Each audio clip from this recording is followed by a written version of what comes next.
प्राचीन भारत की पुण्य भूमि पर एक समय ऐसा आया जब धर्म की आभा मंद पड़ने लगी थी। यद्यपि राजा महाराजाओं की शक्तियां बढ़ रही थीं, लेकिन लोक में भक्ति का भाव क्षीण होता जा रहा था। तपस्वियों के आश्रम विरल होते जा रहे थे और तीर्थों पर मेलों की संख्या कम हो चली थी। परंतु उस समय भी कुछ ऐसे पुण्य आत्माएं थीं जिनके हृदय में भगवान के प्रति अगाध प्रेम और सेवा का भाव धकता रहता था।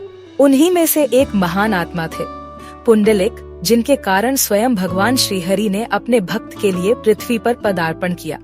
पुंडलिक का जन्म महाराष्ट्र के एक अत्यंत धार्मिक कुल में हुआ था। उनके पिता का नाम जानुदेव था और माता थी सती धर्मपत्नी सबरी। यह परिवार एक सच्चा सनातनी कुल था, जहाँ वेद शास्त्रों का पाठ होता था, जहाँ तुलसी और पीपल की पूजा होती थी, जहाँ प्रतिदिन हवन और संध्या वंदन होता था।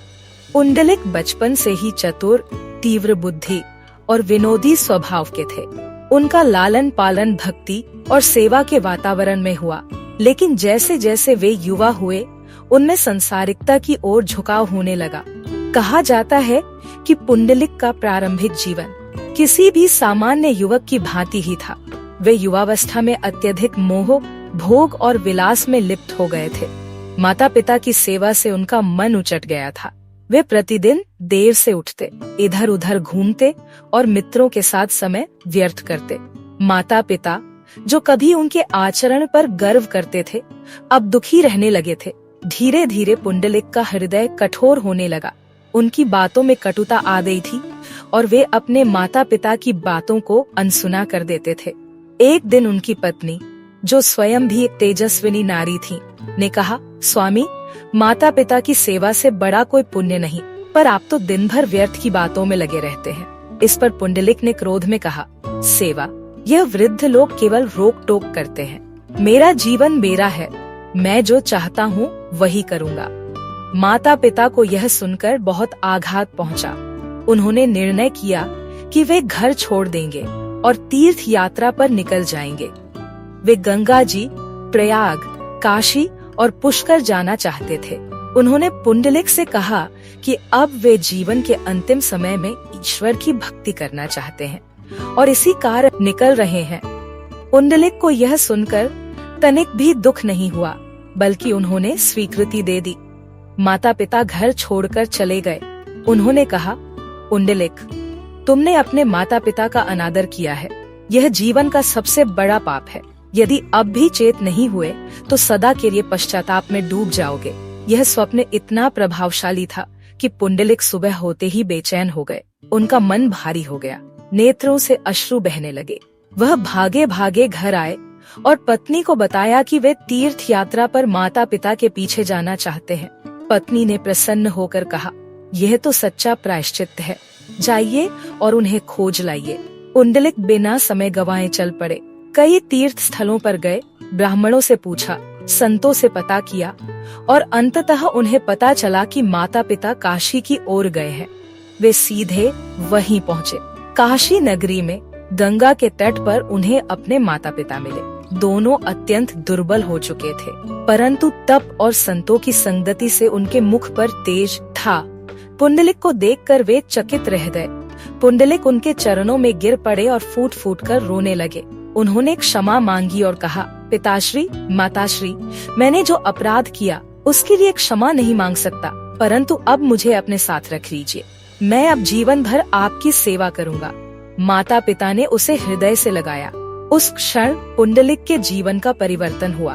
अब वह एक सच्चा भक्त, सेवा भावी पुत्र और तपस्वी बन चुका था। उन्होंने तीर्थ यात्रा में माता पिता की चरण सेवा करते हुए उनके साथ सभी तीर्थों की यात्रा की।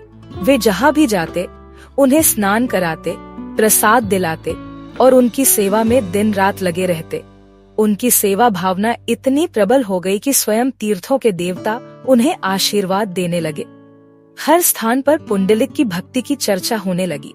एक दिन वे अपने माता पिता के साथ पंढरपुर पहुँचे, जो चंद्रभागा नदी के तट पर स्थित था। उस स्थान का विशेष महत्व था, परंतु उस समय वहाँ कोई विख्यात मंदिर नहीं था। चंद्रभागा की लहरें मंद गति से बह रही थी। वहाँ कुछ साधु संत भी टिके हुए थे। पुंडलिक ने वहाँ आश्रय लिया और माता पिता की सेवा करते हुए कुछ दिन विश्राम किया। इसी स्थान पर एक रात जब पुंडलिक ने अपने माता पिता को विश्राम हेतु बिछौना लगाया और स्वयं भूमि पर बैठकर भजन करने लगे, तब एक चमत्कारी घटना घटित हुई। रात के तीसरे प्रहर में जब वातावरण पूर्णतः शांत था, तब एक दिव्य प्रकाश ने कुटिया को आलोकित कर दिया। पुंडलिक चकित हो उठे।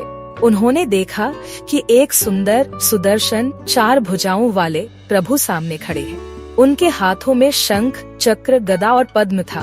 वे पीताम्बर धारण किए हुए थे, सिर पर मुकुट था और नेत्रों से करुणा बरस रही थी। पुंडलिक को तुरंत समझ में आ गया, यह कोई साधारण पुरुष नहीं, स्वयं श्रीहरि विष्णु है। वे भागे भागे उठे, किंतु उनके मन में एक द्वंद्व था। उस समय वे अपने माता पिता के सिरहाने सेवा कर रहे थे। उन्होंने एक ईंट उठाई और उसे रखकर कहा, प्रभु आप कृपया इस ईंट पर खड़े हो जाइए। मैं अभी माता पिता की सेवा पूरी कर लूं, तब आपके दर्शन करूंगा। यह कहकर वे फिर से सेवा में लग गए। भगवान मुस्कुराए, वे ईंट पर खड़े हो गए। उन्होंने पुंडलिक के भीतर अद्भुत भक्ति देखी, ऐसा भक्त जिसने स्वयं भगवान के दर्शन को भी सेवा से पीछे रखा।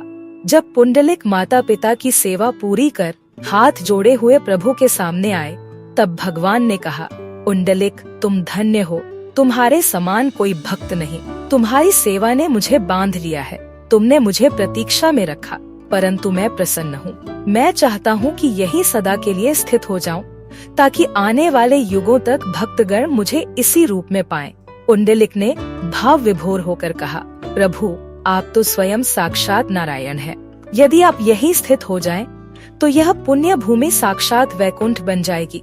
भगवान ने वरदान दिया, यह स्थान अब पंढरपुर के नाम से जाना जाएगा और मैं विठोबा या विठल नाम से सदा के लिए इस ईंट पर स्थित रहूंगा। तुम्हारी भक्ति अमर हो जाएगी।